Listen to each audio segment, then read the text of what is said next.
5 improvements that could devalue your property.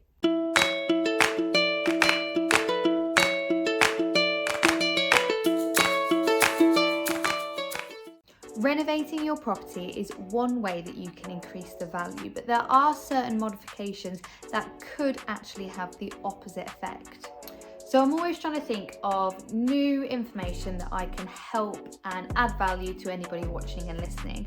And something that I thought would be good to go through is actually how you could make improvements on your home that end up devaluing your property. I've spoken a lot about staging before and how you can maximize the value. There are certain things that you could actually do to your home to devalue it, so I thought that we could go through that today. So number 1 is in your face decorating. Now, I always believe that your home should represent your personality and who you are, but those small personal touches might not be everybody's cup of tea, and it's nothing to do with the fact that what you enjoy is any less nicer, but it's also making sure that you can attract the most amount of buyers, and the way to do that is to kind of cater to everyone's needs as opposed to kind of your niche personal preferences.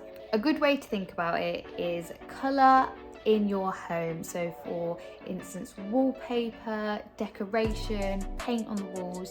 When you're thinking about colour, think about it in the sense that it goes in and out of fashion as quickly or nearly as quickly as clothes do. So you either need to keep up on top of the trend or ready for when you sell. You need to kind of look at what's in trend at the time. Funky wallpaper, patterned carpets, all of these bright and wonderful colours could put people off your property because some people struggle to envision past those things.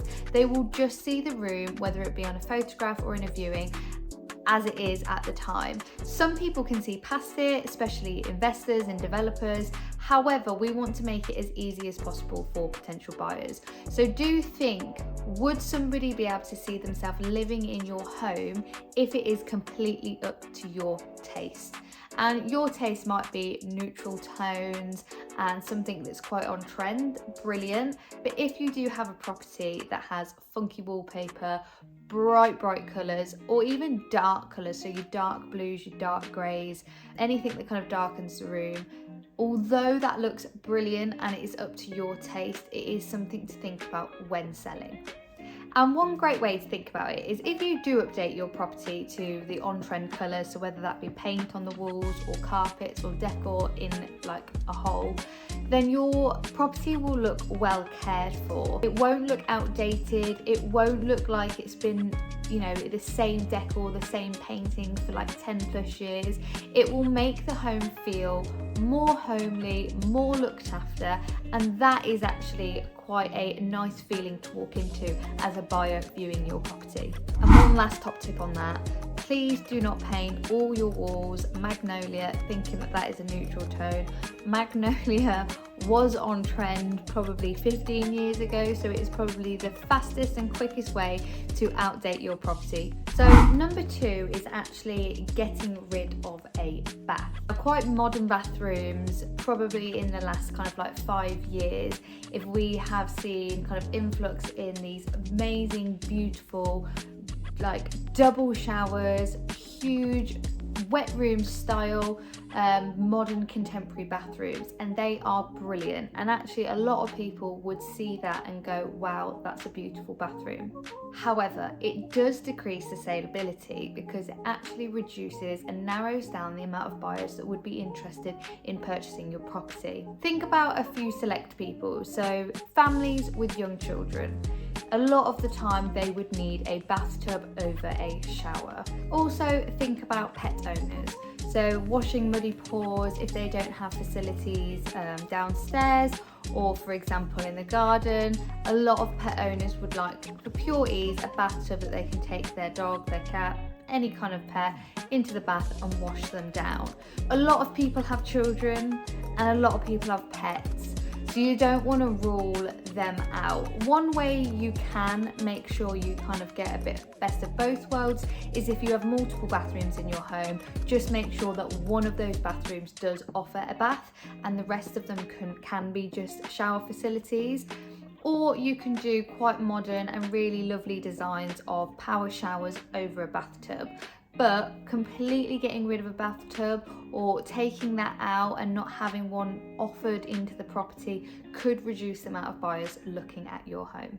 Number 3 is poor quality DIY. I will put my hand up to saying that I am not the best painter at all. I have a lot of respect for painters and decorators, but a lot of people will find it the cheaper and more convenient option to paint and decorate their house instead of bringing in a professional. The same with a lot of DIY, so whether that be putting up shelves, building units. However, this will be something that is spotted by a buyer straight away, and they won't see it as a positive that it has, for example, shelving in the bedroom and a kind of built-in wardrobe. What they will see is something that doesn't look high quality, so they're going to now have to rip that out and put something in. So on the pictures, for example, they might have looked at your property because, oh wow, the storage is brilliant, it's got a built-in wardrobe, I want to go and view that property, and that could be kind of a deal breaker. We need to make sure that we've got amazing storage in our bedrooms, for example. Then when they get there, and if they actually assess the quality of the work, then not only do they need to put in their own built-in wardrobes, they now need to rip out the old one. So you're actually increasing the amount of work that a buyer might have to do. Always think about, when you do your own DIY, is it something that is going to be sustainable? Is it something that will last over a long period of time? Is it something that you want to showcase to prospective buyers? Is it something that you might remove for when you come to sell your home? Or just from the beginning, it might be worth spending that extra money for a professional to do the work, because it could save you money in the long run when you get more for your property when you sell it. So it's a difficult thing to think about, because you could be in a house for 10 plus years and you might want to do work over that time. But actually, if you think in terms of the future prospect, if that's not your forever home, if it's not a home that you're going to be in for probably 20-30 years plus, spend a little bit more money at the beginning, get the work done properly, make sure it lasts, and then you'll be in such a better position to sell when it comes to it. A big misconception at the moment is the fact of home offices. Now, yes, they are crucial. There is a lot of people that are either fully working from home or hybrid, or also for self-employed or business owners. So having a home office is crucial. However, if you are going to advertise your property as, for example, a 4-bedroom property, they need to be 4 livable bedrooms. That's what prospective buyers are going to expect if it's advertised as that. Have a home office, but just be careful of building in any kind of units, shelving, anything that makes it more of a difficult space to turn back into a bedroom. You might get a buyer that would like 3 bedrooms plus the home office. However, most people can filter on Rightmove and search their preferences based on bedrooms, because a lot of people, if they are upsizing, will need to say a minimum of 4 bedrooms because they're a family. If they see that it's 4 bedrooms, go to the property, and there's a lot of work to be done to transform what is currently a home office back into a bedroom, that could put somebody off. So it is crucial to have a work from home office that is a sellable, and it will maximise the value if you create that. Please make sure that you are creating a reversible home office, just in case anyone viewing your property would like that space to be back into a bedroom. Lastly, I want to talk about uninspiring exteriors. A lot of people understand the concept of staging, how that maximises the value of your home, but that doesn't just stop at the interior. Your property's first impression for somebody walking past that house, if it's got a for sale board, a lot of agents do have a front exterior shot as that main shot on all of the portals, and that's where if you're viewing, if somebody's viewing a property, they're going to turn up to the house and that is their first impression.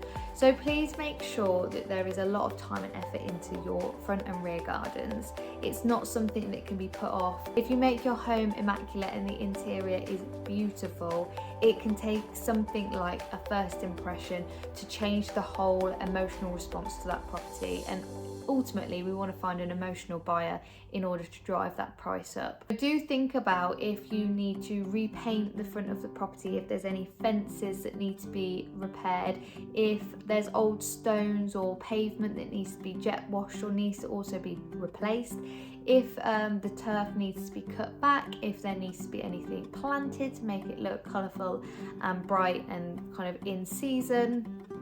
Anything that's going to make it look more desirable. So I suppose in terms of what's going to devalue it is making sure that everywhere in your property is presentable, not just down to the inside but the exterior. And I do think it is one of the most important things, especially the front garden, as that is literally the buyer's first impression of your home. If you find this stuff interesting, / you are going to sell your property and you want to make sure that you're doing it correctly in terms of not devaluing it with any improvements, and also thinking about maximum value, what could you do, all the small hints and tips down to very small kind of details of the home, then where I get a lot of my information from is Elaine Penhall's book, Sell High, Sell Fast. This is a great book. I've read it a few times now. I always go back to it for little hints and tips, but this is really good in terms of finding out how to change and transform your property in quite an easy and convenient way, but also with intent. So knowing that those little changes from evidence and from staging professionals, that does actually increase the value of your property, gets you more money, and also hopefully in a quicker time. So this is something that I swear by, so go and check it out if you haven't, and I'll put a link below.